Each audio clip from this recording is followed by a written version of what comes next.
მოგესალმებით. დადგა აპრილი ჩვენთვის ძალიან მნიშვნელოვანი თვეა, რადგან ამ თვესთან დაკავშირებულია აუტიზმის ცნობადობის ამაღლების კამპანია მთელ მსოფლიოში.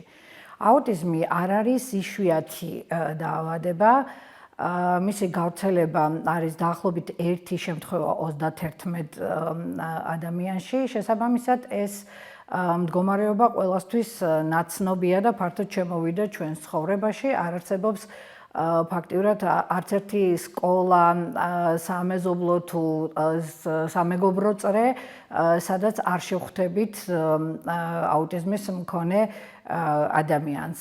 ასე რომ საზოგადოების ცნობადობა ამ საკითხში ვფიქრობ, რომ ძალიან მაღალ დონეზე უნდა იყოს. საქართველოში რამდენიმე წელია ესეთი კამპანიები წარმოებს, რომელიც ემსახურება ცნობადობის ამაღლებას.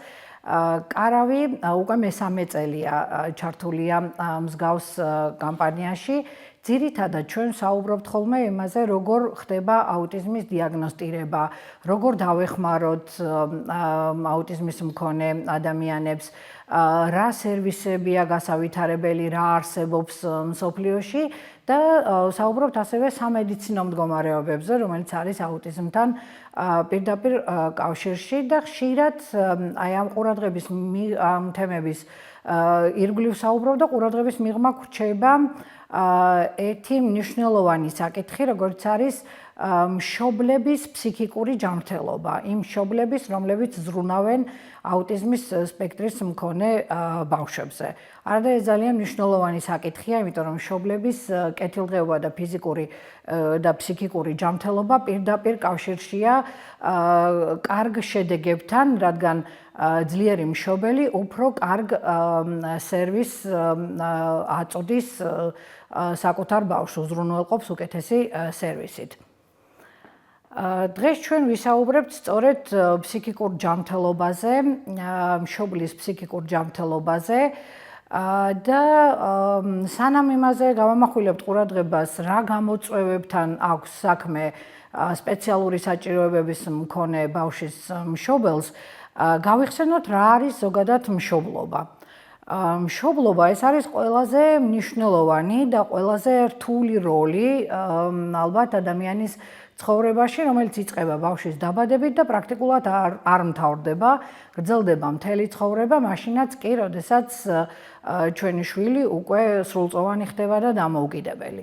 ჩვენ არ ვწყვეტ მასზე ზრუნვას ემოციურად და ფსიქოლოგიურად. მშობლობა არ არის მხოლოდ ინსტინქტი. შესაბამისად, მშობელი არ არის მხოლოდ ის პირი, რომელიც აწვდის ბავშვს საკვებს, უზრუნველყოფს უსაფრთხო გარემოთი ფიზიკურად უვლის და ყურადღებას აქცევს, რომ ბავშვი იყოს დაცული, ხო? ფაქტიურად ეს არის რაც ჩამოთვალეთ, ეს ინსტინქტების დონეზეა, რაც ცხოველსაც გააჩნია. ადამიანისთვის მშობლობა გაცილებით უფრო მნიშვნელოვანი რამეა.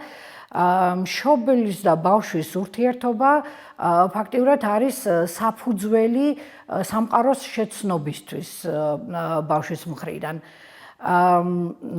სამყაროს შეცნობა სწორედ აი ამ ურთიერთობით იწყებს ბავშვი. ასე სწავლობს საკუთარ თავს, შეიცნობს სამყაროს და ამყარებს ურთიერთობას ამ სამყაროსთან. მიჯაჭვულობის თეორიის თანახმად ყველაზე მნიშვნელოვანია იყოს სწორი attachment-ი, ანუ ურთიერთობა, მიჯაჭვულობა მშობელსა და ბავშვს შორის, რომ ბავშვი უსაფრთხოდ გაიზარდოს, მან აღიქვა სამყარო როგორც უსაფრთხო და შესაბამისად განავითაროს თავისი უნარები. მშობლობა არ არის მხოლოდ პასუხისმგებლობა, ხო? მხოლოდ პასუხისმგებლობა რო იყოს, ალბათ არ ავიღებდით ჩვენ თავზე ამ ხელა პასუხისმგებლობას, ყოველ შემთხვევაში უმეტესობა გააზრებულად არ აიღებდა ამ ხელა პასუხისმგებლობას, მხოლოდ ეს რო იყოს.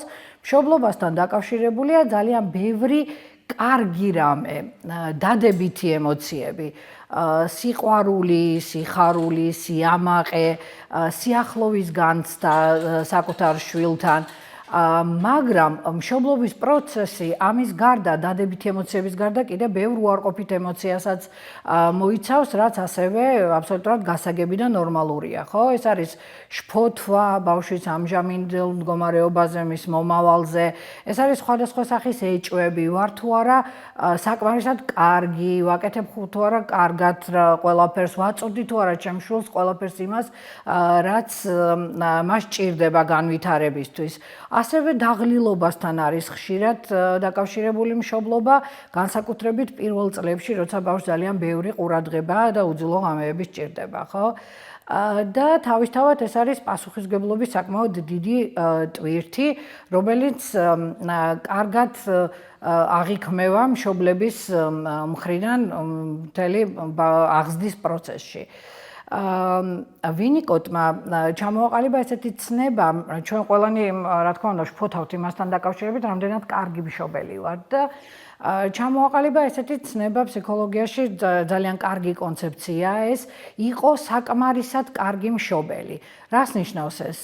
ეს იმას ნიშნავს, რომ იდეალური მშობელი არ არსებობს, რაც არ უნდა ვესწრაფოდეთ ჩვენ იდეალობისკენ, არ გამოგვივა, ხო? არ არის მშობელი იდეალური, მშობელი არის ადამიანი, რომელიც შეცდომებსაც უშვებს, რომელსაც თავისი ემოციები გააჩნია და გააჩნია ის ბექგრაუნდი, რომლითაც ის გახდა მშობელი, შესაბამისად თავისი გარკვეული ფსიქოლოგიური პრობლემები შეიძლება ჰქონდეს. მაგრამ თუ მშობელი ცდილობს პასუხისმგებლობით ეკიდება მშობლობას, ემოციურად ყოველთვის ხელმისაწვდომია შვილისთვის, ის უკვე საკმარისად კარგი მშობელია და თვითონ მშობელიც უნდა იყოს შეგუებული იმ აზრთან, რომ ხანდახან შეცდომებს დაუშვებს და საზოგადოებაც არ უნდა ამყოფებდეს სერიოზული წნეხის ქვეშ მშობელს, რომ აიძულებდეს მას გახდეს იდეალური მშობელი. ეს ყველაფერი ძირითადად ეხებოდა ტიპიური განვითარების ბავშვების მშობლობას და ხედავთ, რომ თავისთავად ესეც ძალიან რთული და საპასუხისმგებლო საქმეა. თუმცა, როდესაც ოჯახში იზრდება სპეციალური საჭიროებების მქონე ბავშვი, ამ შემთხვევაში ნეიროგანვითარებითი დარღვევის მქონე ბავშვი, ყველაფერი მნიშვნელოვნად იცვლება და აი იმ ყველა ფუნქციას, რაზეც უკვე ვისაუბრეთ, ძალიან ბევრი რამე ემატება მშობლის მხრიდან. შესაბამისად, დატვირთვა ორმაგდება, თუ არა ათმაგდება. და არა მხოლოდ მშობლების ცხოვრებაში შეაქვს ამას მნიშვნელოვანი კორექტივები, არამედ მთელი ოჯახის ცხოვრებაში. მშობელს აქვს ამ შემთხვევაში ეკისრება დამატებით კიდევ ესეთი ფუნქცია, როგორც არის მაგალითად ყოველდღიური ცხოვრების ორგანიზება. ამას ისედაც აკეთებს ტიპური განვითარების დროს, მაგრამ როდესაც ბავშვს აქვს სპეციალური საჭიროებები და ის საჭიროებს რეაბილიტაციას, აქ კიდევ უფრო რთულდება საკითხი, რადგან მშობელმა უნდა დაგეგმოს თერაპიები, დაგეგმოს სპეციალისტებთან ვიზიტი და ამაზე იხარჯება, რა თქმა უნდა, დიდი დრო და ენერგია. ემოციური დატვირთვა ორმაგდება, როდესაც ოჯახში არის სპეციალური საჭიროებების მქონე ბავშვი, შფოთვა, დაღლილობა არის ძალიან მნიშვნელოვანი, გაურკვევლობა, იმიტომ რომ ვერავინ ვერ გვეტყვის ადრეულ ასაკში რა იქნება შემდგომში, რა პრობლემები შეიძლება შევეჯახოთ, ან რა დონის ფუნქციონირება შეიძლება ჰქონდეს ბავშვს, შესაბამისად ეს ძალიან დიდ სტრესთან არის დაკავშირებული ეს გაურკვევლობა. სოციალური გამოწვევები ასევე ძალიან დიდი ნაწილია იმ პრობლემების, რასაც აწყდება მშობელი, ეს არის სტიგმა, გაუგებრობა საზოგადოების მხრიდან, იზოლაციის ძალიან მაღალი რისკი. ფინანსური და პრაქტიკული სირთულეები თავისთავად ჩნდება, ხო? გაცილებით უფრო მეტ ხარჯს მოითხოვს ნეიროგანვითარებითი დარღვევის მქონე ბავშვი, მისი თერაპიები, მისი მოვლა, ზრუნვა, ტარება დროს და ფინანსურ დიდ რესურსს მოითხოვს. და ოჯახის შიგნით იცვლება როლები, იცვლება დამოკიდებულებები. ფაქტიურად მთელი ოჯახის ფუნქცია გადასაწყობი არის ხოლმე თავიდან, რაც დამეთანხმებით არც ისე მარტივია. ეს სირთულეები არ ნიშნავს არავითარ შემთხვევაში იმას, რომ მშობელი ვერ უმკლავდება თავის როლს, რომ ის სუსტია და რაღაცას ვერ აკეთებს, ეს სირთულეები არის ჩვეულებრივი ამბავი, ამიტომ ამ შემთხვევაში, როცა ოჯახში შშმ პირია, რა თქმა უნდა, მშობელს სჭირდება გაცილებით უფრო მეტი მხარდაჭერა. რადგან მშობელს უწევს ყველაფრის ერთად გაკეთება და ძალიან ხშირია ისეთი შემთხვევები, განსაკუთრებით საქართველოში, როდესაც ამას თავზე იღებს ერთი მშობელი, ძირითადად ეს არის ხოლმე დედა, არ ეწყინებათ მამებს და ძალიან მწირი წილია, ასე ვთქვათ, მამების, რომლებიც მხოლოდ თავის თავზე იღებენ ყველაფერს, ძირითადად ამას ყველაფერს იღებს თავის თავზე დედა, რადგან ტიპური განვითარების შემთხვევაშიც დედაზეა უფრო მეტი ტვირთი. დედა ხდება თერაპიების კოორდინატორი, ბავშვის ადვოკატი, იმიტომ რომ მისი უფლებების დაცვა უწევს სხვადასხვა სიტუაციებში, განვითარების მხარდამჭერი ყოველდღიურ ცხოვრებაში, რაც საკმაოდ რთულია. რას აწყდება მშობელი საზოგადოებიდან? გარდა იმისა, რომ მშობელს ძალიან ბევრი საქმე აქვს თვითონ ოჯახში და ბავშვთან დაკავშირებით, ბევრი ფუნქციები აქვს თავის თავზე აღებული, მას მუდმივად უწევს იყოს ერთგვარი მეგზური საკუთარი შვილის მეგზური საზოგადოებაში. საზოგადოებაში ძალიან ხშირად ესეთი მშობლები აწყდებიან ხოლმე გაუგებრობას და ზედაპირულ შეფასებებს. დაუკითხავ რჩევებს ბავშვის აღზრდასთან დაკავშირებით, რაც საკმაოდ გამაღიზიანებელია, ბავშვის ქცევის არასწორ ინტერპრეტაციას, მაგალითად, როდესაც ჰიპერაქტიული ბავშვის ქცევა აღიქმევა როგორც გაუზრდელი და უზრდელი ბავშვის ქცევა და შესაბამისად მშობლის მიმართ არის გარკვეული პრეტენზიები, რომ ვერ ზრდის ბავშვს კარგად. და კრიტიკული და დამადანაშაულებელი დამოკიდებულება საკმაოდ ხშირად არის საზოგადოების მხრიდან. ჩვენ არაერთხელ მოგვისმენია სხვადასხვა ტიპის განცხადებები, მაგალითად აუტიზმის კავშირი ნარკოტიკების მოხმარებასთან, ან წინა თაობაში ჩადენილ ცოდვებთან, ან მშობლების ცოდვებთან და ასე შემდეგ, რაც სრული აბსურდია, თუმცა მშობელზე ძალიან ესე სტრესულად მოქმედებს ეს ფაქტორი. შედეგად მშობელი იღებს გაცილებით უფრო დიდ დატვირთვას, როგორც ემოციურს, ასევე ფიზიკურ და ფინანსურ დატვირთვას და უფრო მეტი რისკია მისი გადაწვის, ემოციური და ფსიქოლოგიური გადაწვის.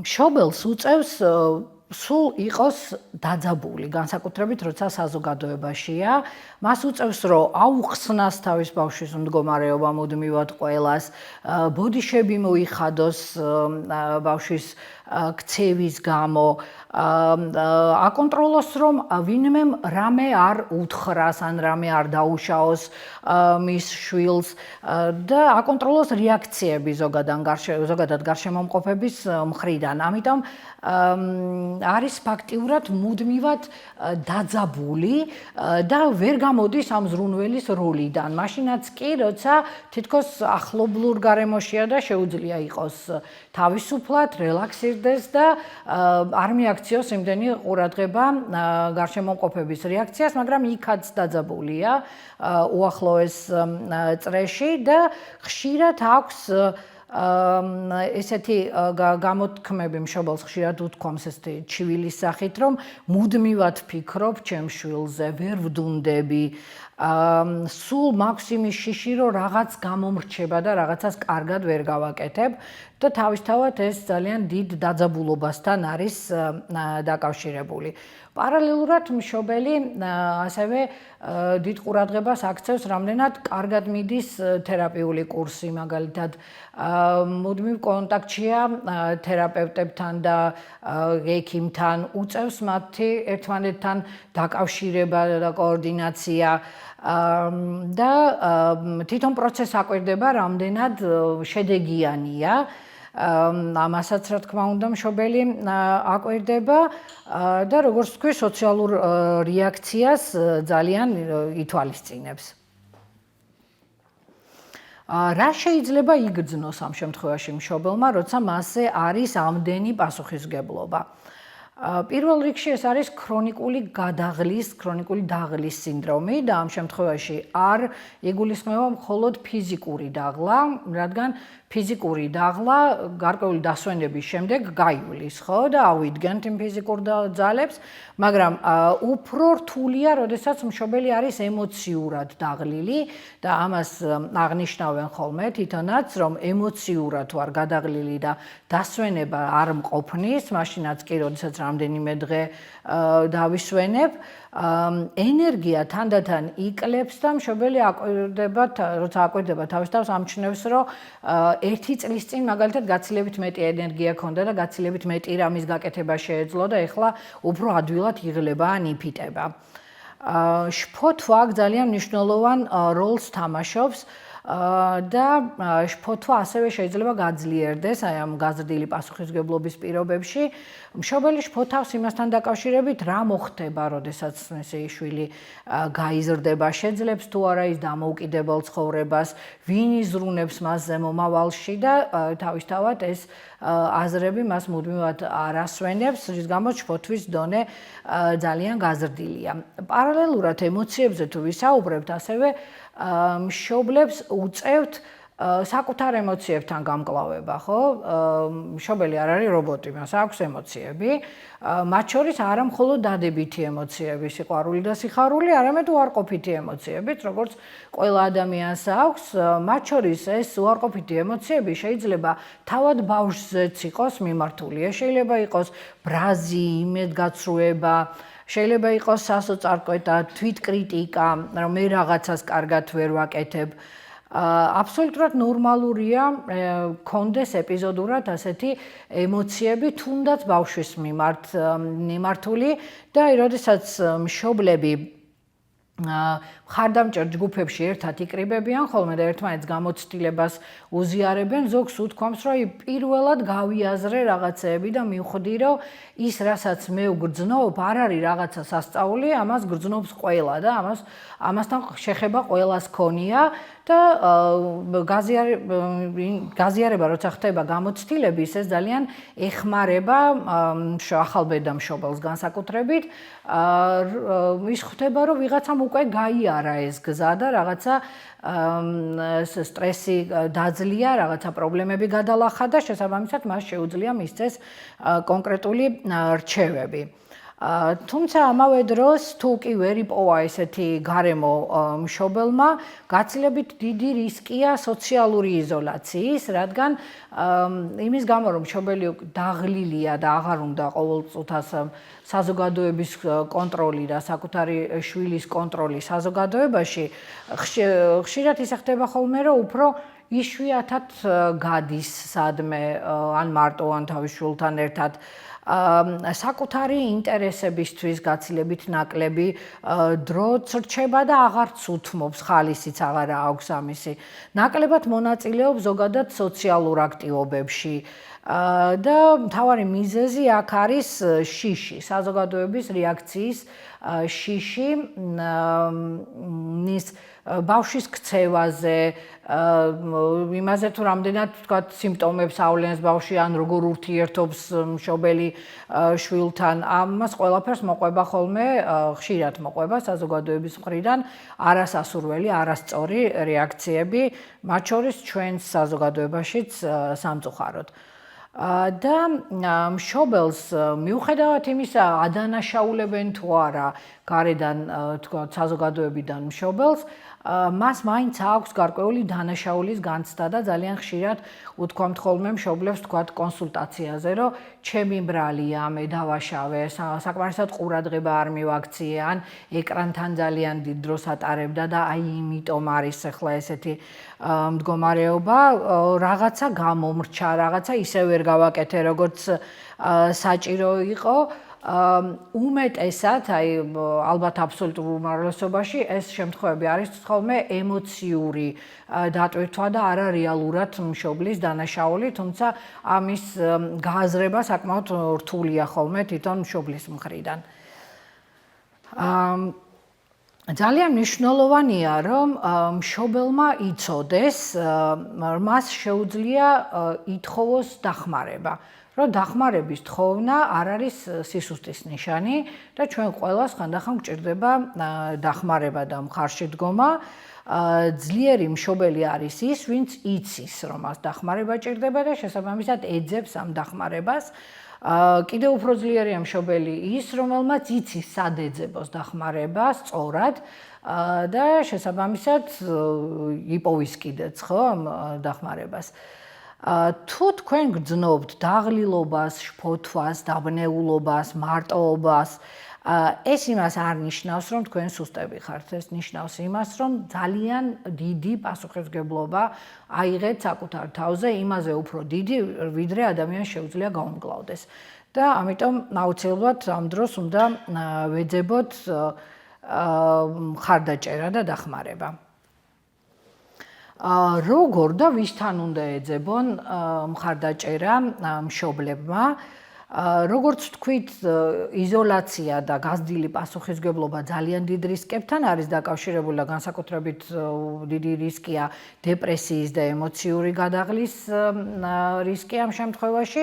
ამიტომ პირველ რიგში ალბათ პასუხისმგებლობის გადანაწილება უნდა ვისწავლოთ და არ ავიღოთ ყველაფერი საკუთარ თავზე.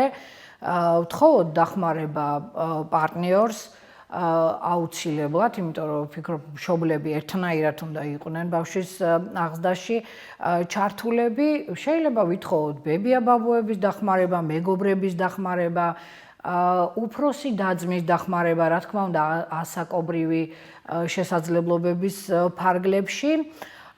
და ეს დახმარება არ არის აუცილებლად მთლიანად იმ პასუხისმგებლობის აღება, რომელსაც მშობელი ატარებს, ხო? ეს შეიძლება იყოს დახმარება მაგალითად ორგანიზებულობის მიმართულებით, მაგალითად სხვამ დაგეგმოს ოჯახის წევრმა თერაპიები, სკოლასთან კონდეს კომუნიკაცია, ყოველდღიურ მოვლაში დაეხმაროს მშობელს, საყოფაცხოვრებო საქმეები აკეთოს, რაც შეუმსუბუქებს ტვირთს.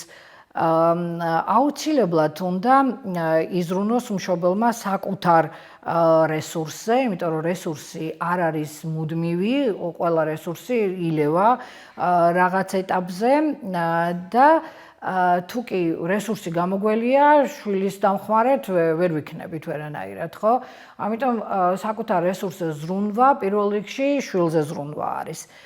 ფსიქიკურ ჯანმრთელობაზე უნდა ვიფიქროთ და აუცილებლად და არა მხოლოდ ფიზიკურ ტვირთზე. ოჯახის მდგრადობა უნდა გავაძლიეროთ იმ მხრივ, რომ ოჯახის ყველა წევრი უნდა იყოს ჩართული პრობლემის მოგვარებაში და ეს ოჯახს ძალიან კრავს ხოლმე, როგორც წესი და ასე იქნება ბავშვისთვის უფრო სტაბილური გარემო. როდის ეძებოს მშობელმა პროფესიული დახმარება? აქ უკვე საუბარია ისეთ შემთხვევებზე, როცა მარტო ოჯახის დახმარება, ვთქვათ, და რესურსის ჩართვა, მაგალითად მეგობრების სახით, საკმარისი არ არის. ამ შემთხვევაში მშობელს ჭირდება პროფესიული დახმარება და აუცილებლად უნდა დროულად გაიაზროს, როდის, რა შემთხვევაში ჭირდება ეს დახმარება. მაგალითად, ფსიქოლოგის დახმარებას ვეძებთ მაშინ, როცა მშობელი გრძნობს მუდმივ დაღლილობას, შფოთვას და გაღიზიანებას, დანაშაულის განცდა აქვს, მარტოობის ძლიერი განცდა აქვს და სტრესი დაუგროვდა. დროთა განმავლობაში დაუგროვდა დიდი რაოდენობით სტრესი და ვეღარ უმკლავდება უკვე ამას. ამ დროს ფსიქოლოგის დახმარება ძალიან სასარგებლო იქნება და ფსიქოთერაპია ბევრ რამეს დაალაგებს, ასე ვთქვათ, მშობლისთვის და მის ტვირთს შეამსუბუქებს. იმ შემთხვევაში, თუ კი ფსიქოლოგის დახმარება, ან ფსიქოლოგის დახმარება საკმარისი არ არის, ან თავიდანვე მდგომარეობა საკმაოდ მძიმეა, მაგალითად დეპრესიული მდგომარეობაა, არის პანიკური შეტევები, ძლიერი შფოთვა, რომელსაც მშობელი უკვე ვერ უმკლავდება, ძილის მნიშვნელოვანი დარღვევა, ენერგიის მნიშვნელოვანი დაქვეითება, ამ შემთხვევაში ჯობია მივმართოთ ფსიქიატრს და შესაძლოა საკმაოდ საჭირო გახდეს მედიკამენტოზური მკურნალობა, რაც აუცილებლად დაგვეხმარება და კიდევ ერთი სფერო დახმარების სფერო, რაც უკვე ვახსენე, ეს არის მშობელთა მხარდაჭერის ჯგუფები, რომელშიც ჩართვა ძალიან სასარგებლოა, ვინაიდან კარგად ხდება ინფორმაციის და გამოცდილების გაზიარება და აი სწორედ იმ ჯგუფებში უჩნდება ხოლმე მშობელს განცდა, რომ მე პირველად გამიგეს და მე მომეცა საშუალება, რომ თავისუფლად მეთქვა, რას ვგრძნობ და რა მაწუხებს ყოველგვარი წნეხის გარეშე. кейსის სახით მოკლედ მიმოვიხილავთ, რომ მე მგონი ბევრი ვილაპარაკე უკვე. ეს არის პრაქტიკული кейსი, რომლის გამოცდილებაც გქონდა, მინდა გაგიზიაროთ. მრავალშვილიანი ოჯახი არის ამ შემთხვევაში, მეოთხე შვილს აქვს აუტიზმის სპექტრი, უმცროს შვილს. ბავშვს აქვს საკმაოდ გამოხატული ქცევის მართვის სირთულეები და რეზისტენტობა ცვლილებების მიმართ, მრავლობითი რიტუალები, რაც მნიშვნელოვნად არღვევს მის ადაპტაციას. ოჯახში არის სიტუაცია, რომ უფროსი შვილები საყვედურობენ დედას, რომ არ აქცევს მათ საკმარისად დროს, არ უთმობს და ემოციური კონტაქტიც ნაკლები აქვს. ოჯახის სხვა წევრები პრაქტიკულად ჩართულები არ არიან ბავშვზე ზრუნვაში. მამა დატვირთულია სამსახურში საკმაოდ და ფაქტიურად არ ერთვება აღზრდის პროცესებში. ოჯახში არის მამის დედა, ბავშვის დეიდა, ბავშვის ბებია, რომელიც ირიბად ადანაშაულებს თავის რძალს ბავშვის პრობლემებში. აქ იგულისხმება, რომ არის კრიტიკა მიმართულებით, რომ არასწორად აღზრდის არასწორ მეთოდებზე და რაც თვლის ბებია, რომ იწვევს გარკვეულ პრობლემებს. ამ დროს თავად არ ითვალისწინებს ქცევითი თერაპევტის რეკომენდაციებს, რაც ქცევას უფრო მეტად არღვევს. და ამ ოჯახში არის sakmaud დიდი რისკი, რომ დედას ექნება ემოციური გადაწვა ერთ დღეს. შეიძლება ასევე რისკი იყოს ის, რომ უფროსი შვილები დისტანცირდნენ ოჯახიდან და ოჯახური კონფლიქტების რაოდენობა გაიზარდოს, ოჯახი გახდეს დისფუნქციური. და შესაბამისად ამ არასტაბილურ გარემოში ბავშვის ქცევა კიდევ მეტად დაირღვეს და ეს რისკები გამართლდა, ასეც მოხდა. ბავშვის ქცევა მნიშვნელოვნად დაირღვა, დედას ჰქონდა ემოციური აფეთქება, როდესაც შეუჩერებლად ტიროდა და გაუჭირდა დამშვიდება, გარკვეული პანიკური შეტევის მაგვარი მდგომარეობა ჰქონდა, როდესაც ყვიროდა, რომ ვეღარ გაუძლებ, მე ამას ვეღარ გაუძლებ, იმ მდგომარეობამდე მივიდა. ამას შეესწრენ ოჯახის წევრები და ერთის მხრივ შეიძლება კარგი იყოს ის, რომ თვალნათლივ ნახეს, რამდენად მძიმე მდგომარეობაში იყო და სწორედ ამის შემდეგ მოხდა უკვე სპეციალისტთან დაკავშირება, სპეციალისტებთან, რომლებიც დაეხმარენ ოჯახს. ბევრი საუბარი იყო ოჯახის წევრებთან, ფსიქოლოგების მხრიდან და რა მოვახერხეთ. მოვახერხეთ პასუხისმგებლობის გადანაწილება, მამამ აიღო თავის თავზე გარკვეული ფუნქციები, მაგალითად თერაპიების ორგანიზება, წაყვანა საღამოს რუტინაში უფრო მეტ მონაწილეობას იღებდა და უფროს შვილებს მეტ დროს უთმობდა, რადგან დედას არ ჰქონდა იმ პერიოდში ამის რესურსი. უფროს ბავშვებთან დედას ურჩიეთ, რომ უფროს შვილებთან ქონოდა კონკრეტული დრო, რომელსაც მხოლოდ მათთან გაატარებდა და მათ დაუთმობდა, შესაბამისად გაუმჯობესდა მათი ურთიერთობა.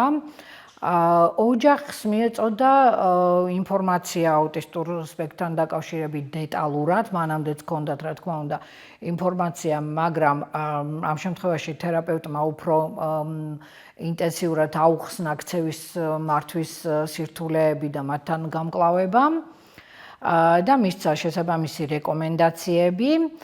შემუშავდა ერთიანი წესები მთელი ოჯახისთვის და ბებიაც მიყვებოდა ამ წესებს, რაც ძალიან კარგია და დედას ჩაუტარდა ინდივიდუალური ფსიქოთერაპია, რომელიც მას ძალიან დაეხმარა. პარალელურად გადავა მისამართეთ მხარდამჭერ ჯგუფში, მშობლების მხარდამჭერ ჯგუფში და მისი ემოციური მდგომარეობა მნიშვნელოვნად გაუმჯობესდა. შესაბამისად, გარკვეული ნაბიჯები გვაძლევს იმ საშუალებას, რომ ეს ტვირთი შევიმსუბუქოთ და აღარ იყოს ისეთი რისკი ემოციური გადატვირთვის და გადაწვის, როგორც თავიდან იყო. როდესაც პასუხისმგებლობა ნაწილდება, როგორც წესი, ესე ხდება ხოლმე. შემდეგი სავარჯიშოები უფრო სალექციო სიტუაციისთვის არის განკუთვნილი, მაგრამ უბრალოდ შეკითხვების სახით დაგიტოვებთ, რომელზეც შემდგომში შეგიძლიათ თავად იფიქროთ. მაგალითად, ესეთი 5-წუთიანი სავარჯიშო ვის უჭერთ ხარს თქვენ? ვისთან შეგიძლიათ გულწრფელად საუბარი, როცა ძალიან გიჭირთ? ვის მიგეხმარებათ პრაქტიკულად ბავშვის მოვლაში ან ყოველდღიურ საქმიანობაში, როდის დაუთმეთ ბოლოს დრო საკუთარ თავს? ძალიან მნიშვნელოვანი შეკითხვა არის დედების შემთხვევაში განსაკუთრებით. თუ ამავე მდგომარეობაში იქნებოდა თქვენი მეგობარი, რას ურჩევდით მას და როგორ დაეხმარებოდით? ასევე არის ესეთი 2-წუთიანი სავარჯიშო, რას აკეთებთ უკვე ძალიან კარგად, იმიტომ რომ როგორც წესი, როცა მშობელი ემოციური გადაღლის და გამოფიტვის სტადიაშია, ის არ ფიქრობს იმაზე, რა შეძლო, რა გააკეთა, ან რას აკეთებს კარგად და ძირითადად უარყოფით მხარეებზე აქცენტირებს ხოლმე. ეს რამდენიმე შეკითხვა მოგცემთ საშუალებას, რომ გაიაზროთ, რა გააკეთეთ უკვე კარგად და რას აკეთებთ კარგად. რა არის ისეთი რამე, რასაც ყოველდღიურად აკეთებთ თქვენი შვილისთვის კარგად, რა არის ერთი სირთულე, რომელსაც უკვე გაუმკლავდით და წარსულში დატოვეთ და საკუთარ თავს რომ უთხრათ ყოველ საღამოს, რომ აკეთებთ ყველაფერს საკუთარი შვილისთვის, რაც თქვენს რესურსში არის. ფაქტიურად ეს იყო რითიც მინდოდა დამესრულებინა. არის ესეთი გამოთქმა, ვიწვი, სხვას უნათებ თავად ვიწვიო, ხო? არ არის აუცილებელი, რომ თავად დაიწვა იმისთვის, რომ სხვას გაუნათო.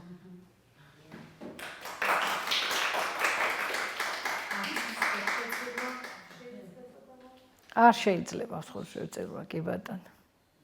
მადლობა.